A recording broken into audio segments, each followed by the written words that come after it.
Jamal Roberts! How does a small-town teacher from Mississippi, rejected not once but twice, rise to win the biggest singing competition in America? This is the unbelievable story of Roberts, the man who turned 3 auditions, countless rejections, and the weight of history into one of the most inspiring victories American Idol has ever seen. From confetti-filled nights to gospel roots in a struggling town, this journey isn't just about winning. It's about proving that resilience and authenticity can change a life forever. Before we dive into this extraordinary story, make sure to hit that like button, share this video with your friends, and of course, subscribe to our channel so you don't miss more powerful stories just like this one. A historic victory moment. The grand finale of American Idol Season 23, held on May 18, 2025, will forever be remembered as the night Roberts' dream came true.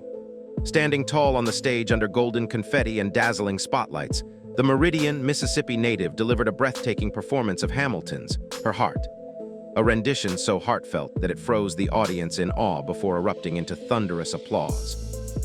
Wearing a sparkling sequined vest and flashing a wide, genuine smile, didn't just sing a song.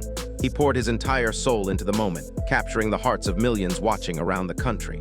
That evening was more than just about securing a title. It was history in the making, as became the first black man to win American Idol since back in 2003. For the moment was surreal. Speaking to reporters backstage, he admitted that the reality of winning hadn't fully sunk in yet. "This isn't the end, it's the beginning of a brand new journey," he explained. His words captured the essence of his victory, a milestone not just for himself, but for representation, perseverance, and the belief that authenticity on stage can still win in a world where polish often overshadows passion. Roots in Meridian, Mississippi. To understand his rise, one must trace it back to Meridian, the modest Mississippi town that raised him. Born on November 6, 1997, was immersed in a deeply religious household where faith wasn't just practiced, it was lived daily. Both of his grandfathers played key roles in shaping his spiritual foundation. One served as a bishop, the other as a deacon, ensuring that grew up surrounded by church culture and music. By the age of 2, he was already standing in front of the congregation, singing hymns with a sincerity that belied his years. As he got older, became a fixture in church life, working as a choir leader and drummer, channeling his growing love for music through faith-filled expression. Unlike many kids who played outside after school, often retreated to his bedroom to sing alone, using those moments to practice, reflect, and dream. Life in Meridian wasn't without its challenges. The city has long wrestled with crime and poverty. But instead of breaking him, those struggles built resilience. Has often said he hopes his success can shine a light of hope for his community, proof that someone from a small, overlooked town can rise to the national stage and inspire others to keep dreaming big. Musical influences and idols. His artistry didn't appear overnight. It was shaped by years of soaking in the sounds of legends.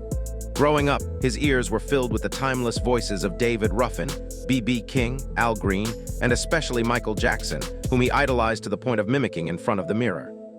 At church, he would perform Motown classics, often emulating the Temptations, not realizing that these informal performances were building the foundation of his unique sound. Over time, gospel became the heartbeat of his style, infusing his voice with depth and sincerity, while R&B and soul layered emotion and groove. Later, he leaned into artists like Hamilton, Fantasia, and Bobby, whose raw delivery and storytelling ability resonated deeply with him. This eclectic mix of influences gave a rare versatility, the ability to glide from gospel to country to pop without ever losing his own identity. It's what set him apart in Idol.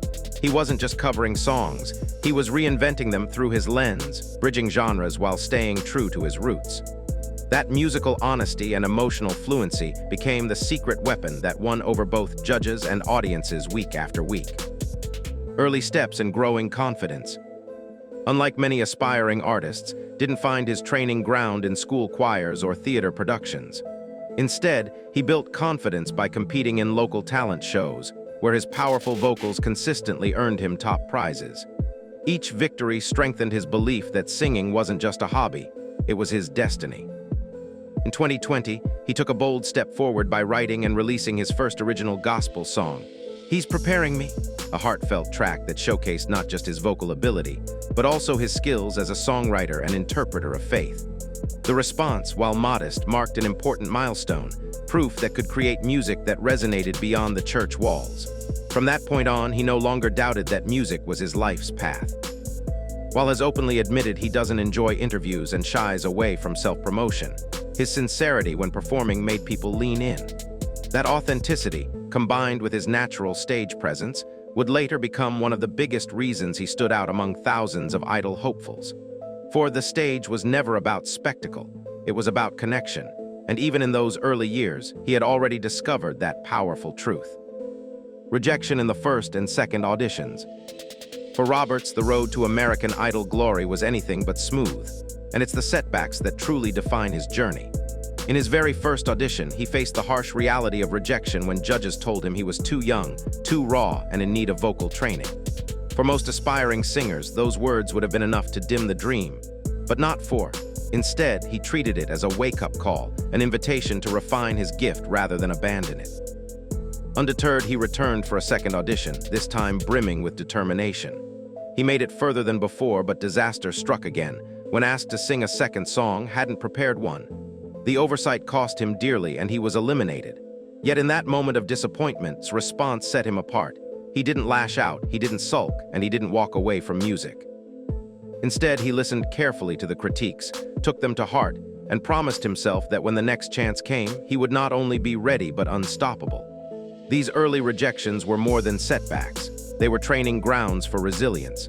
In hindsight, they became essential stepping stones on the path to his eventual triumph. The third audition and the birth of. By the time walked into his third American Idol audition, he wasn't just another hopeful with a dream. He was a man with a strategy. This time he took a bold risk, choosing Rick James' Mary Jane, a song that raised eyebrows for its connection to Judge Lionel. Many considered it a dangerous choice, but saw it as a chance to prove his artistry. He reimagined the track, transforming its funk bass into a soul-driven, gospel-infused performance uniquely his own. The judges watched in surprise as unveiled his version, a reinterpretation so personal and original that it transcended the typical cover. All three judges voted yes, handing him the coveted golden ticket to Hollywood. Lionel was so impressed that he coined the term, praising's ability to take any song, no matter the genre, and reshape it into an R&B-infused masterpiece. For it wasn't just about changing chords or tempo, it was about studying lyrics, connecting them to his own experiences, and ensuring that every word carried emotional truth.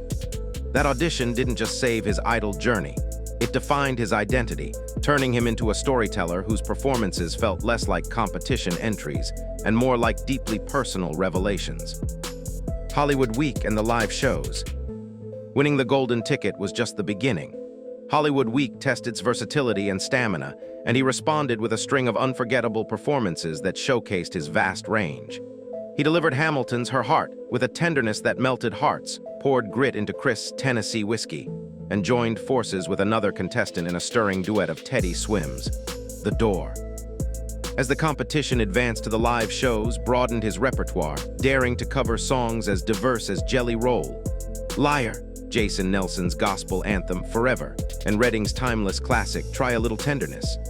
Each performance revealed a new layer of his artistry, sometimes fiery and upbeat, other times hushed and prayerful, but always anchored by authenticity. Critics noted that had an uncanny ability to shift genres seamlessly, leaping from gospel to R&B to country without ever losing the essence of who he was.